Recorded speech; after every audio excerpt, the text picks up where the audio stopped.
Hello, good people, and welcome to Civics. So, for this particular course, we'll be splitting this into 10 units and we'll cover all topics from government to colonial American history, all the way through your state and local governments and how they function, criminal law, personal finance, and then we'll end up with micro and macroeconomics. All right, so for civics and economics, first and foremost, what the heck even is civics? Well, we can go ahead and define this as the study of citizenship and government. So, the study of citizenship and government means that we're talking about how people become a citizen. What does that even mean to be a citizen of a country? And then, how does your government actually function? So, a government we can define as a ruling authority with the power to make and enforce laws. So, if I asked you to pick the two most important words in this particular definition, what would you choose? Now, hopefully you chose power and authority, but if you didn't, that's fine because it was your opinion. So, I personally would say that the two most important words in this sentence or this fragment are power and authority. So, what the heck even are power and authority? Are they the same? Are they different? How can we define them? But before we dig into that, let's talk about this guy real quick. Okay, this man, I hope you know what his name is. He is Uncle Sam. All right, so that is Uncle Sam. And his name, USAM, United States of America, Uncle SAM, Sam. His name means the United States of America. So he is the symbol for the United States. You probably have seen him on like a "We Want You" for the United States Army poster. Okay, so you probably have seen his face before. If you've seen Captain America, the first Captain America movie, you probably saw when Steve Rogers was trying to fib his way into the Army. He saw several of these posters floating around in Brooklyn where he was from. So he is the physical embodiment of the United States. Now let's get back to power and authority. All right, so first of all, power is the ability to influence the behavior of others, and authority is the right. Now let me ask you this. Can you have one of these and not the other? Or can you have both of these at the same time? Okay, the answer is yes to all of them. You can have power and not authority. You can have authority and not power, or you can have both. All right, and this is kind of how governments get their start. So how we balance power and authority inside of your government determines what type it is. So let's talk about some examples of power and authority. Power would be people having the ability to influence over you. Now, that doesn't necessarily mean they have the right to influence your behavior, but you may allow yourself to be influenced by other people. The thing with power is that you have to give power to someone in order for them to have it. Okay, now if they take power from you, that's a different story, and that is taking the right to, or the ability to influence by force, and that's not cool. All right, so celebrities might have the power to influence you, your peers, athletes, people that you see on a regular basis, they have the ability to influence you, but whether or not you allow that is up to you. Authority people have the right to make decisions for you or influence your behavior. And that'd be like the military, the cops, depending on how you feel about them, and like teachers and people around you, or attorneys or doctors. They have the right to influence your behavior. All right, now the government, speaking of power and authority, the way that power and authority is balanced helps determine the four functions of government. So, regardless of what type of government happens, they are supposed to be created in order to provide people with these four things. First of all, they need to provide you with some security, okay, so that you are able to feel safe. You need to have some sense of safety around you so that you know that your borders aren't open, you know that if you walk outside, you don't have to protect yourself. You have someone who is trying to protect you also. They're supposed to provide you with services. So, for example, the United States Postal Service or the post office, they're supposed to be able to send mail back and forth. The government also provides you with the service of electricity, even if you might get your utilities from a local company like Greenville Utilities or Farmville Utilities. The United States government provides the infrastructure, or all like the power lines and stuff. They get set up by the United States government, and then local towns then charge you for use of them. Okay, that's another service.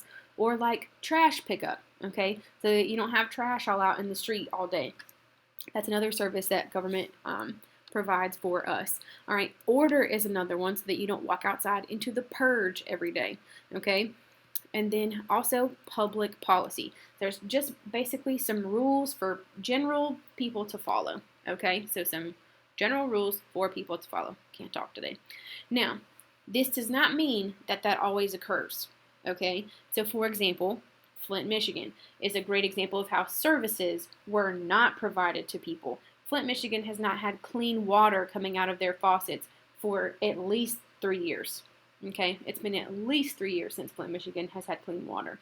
Okay, dating all the way back to 2016 and 2017, and even beforehand. There are small towns in Louisiana that don't have clean water. You turn on the faucet and it's just brown goop. Okay, so government does not always provide the 4 functions that it is supposed to have. So sometimes government fails to provide these 4 functions. So what happens as a result of that? Well, we'll get into that in a later lesson. Now, let's talk about types of government before we get into talking about government failure and how they're supposed to be set up. Now, these terms are supposed to be reviewed from world history, but if you're like, man, I forgot all that, I'll help you out, okay? So, let's talk about types of government.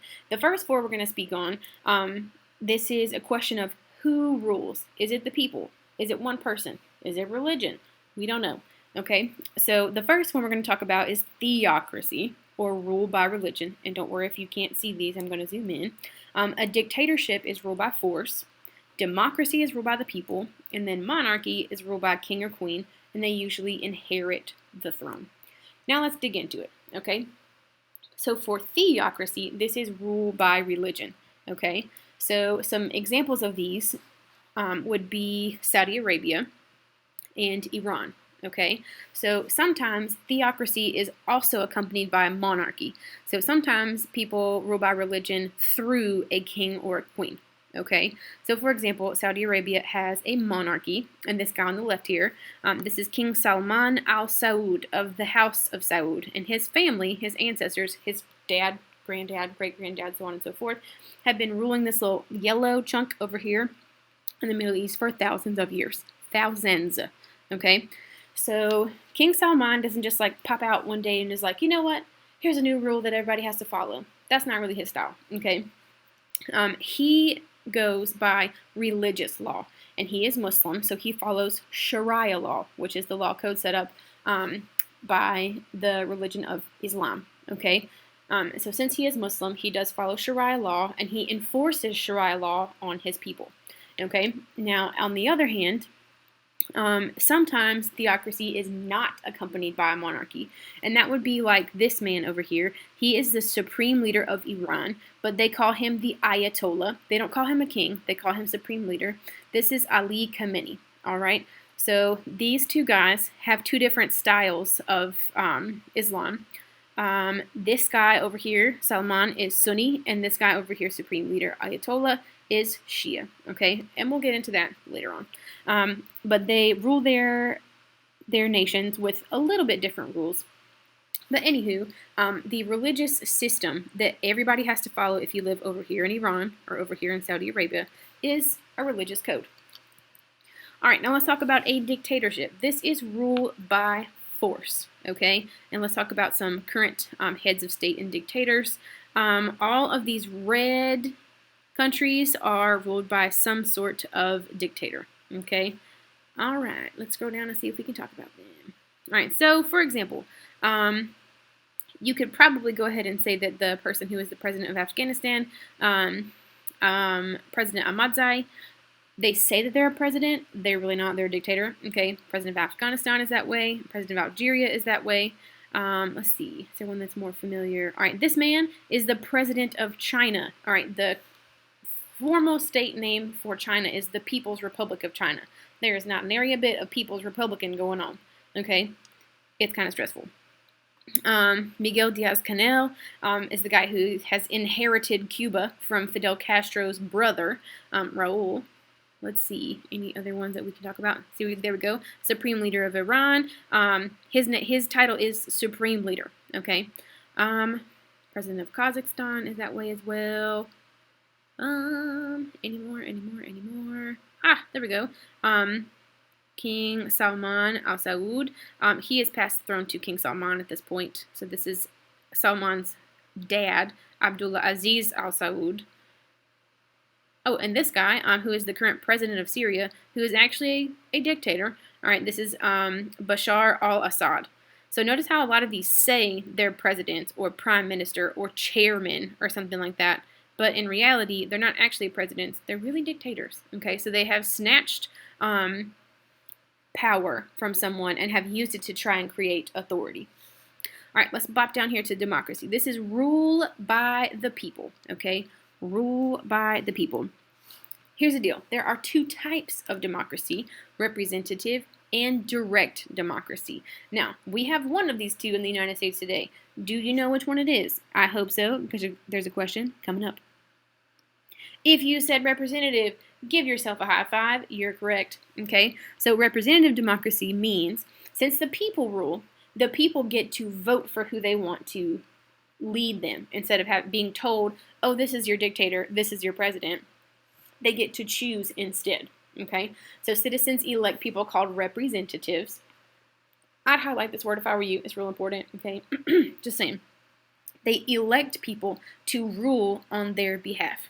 So me personally, I am too busy to be out here working my full-time job, hanging out with my dog, and also making laws and enforcing laws on other people. I don't have time for that. So I allow other people to do that on my behalf. But I have a say in who is making rules for me, okay, and who's making rules for those around me.